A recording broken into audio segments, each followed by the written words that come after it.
Нигер — это страна, которая не знает покоя. Все ее жители работают как пчелы в улье, как взрослые, так и дети, как мужчины, так и женщины. На кусок хлеба здесь зарабатывают тяжелым изнурительным трудом, который требует больших усилий. Но вся эта работа и шум прекращаются, как только начинают звучать слова азана.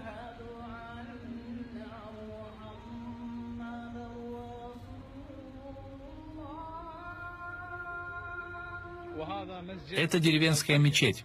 И что прекрасно, это то, что жители Нигера очень прилежны в совершении намаза. Удивительно, просто удивительно. Но в Нигере, если человек не молится, то он не существует. Все здесь совершают намаз, и все мечети, хвала Аллаху Всевышнему, переполнены.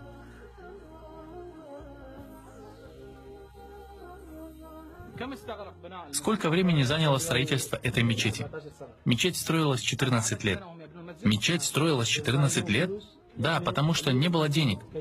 И они строили по чуть-чуть. Маша Аллах, в каком году они начали строительство мечети? В 2002. Пречист Аллах. Их любовь к исламу и к мечетям настолько велика, что они построили эту мечеть из кирпича, в то время как свои дома строят из глины. И это единственное здание в деревне, построенное из кирпича. Больше всего меня порадовало в людях Нигера их прилежность в религии и вероубеждении, а также их прилежность в обязательности совершения намаза. И куда бы вы ни пошли в Нигере, вы всегда увидите людей в поясном или земном поклоне. Вас поразит вид мечетей, переполненных поклоняющимися. И даже в дороге они обращают свои лица к Каабе и совершают намаз.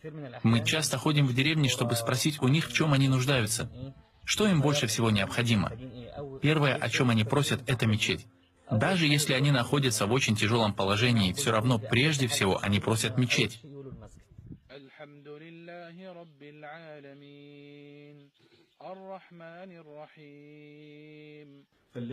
У нас в Нигере не совершают намаз над человеком после его смерти, если он не совершал намаз при жизни. И это известно всем. Также у нас принято, что когда человек умирает, у него должен быть свидетель, имам, который совершает намазы в мечети. А также где бы ты ни был, куда бы ты ни пришел, в город, в деревню или в поселение, первое, что ты должен сделать, это познакомиться с имамом. Это стены мечети, и в этой мечети совершают пятничный намаз. Это вход в мечеть.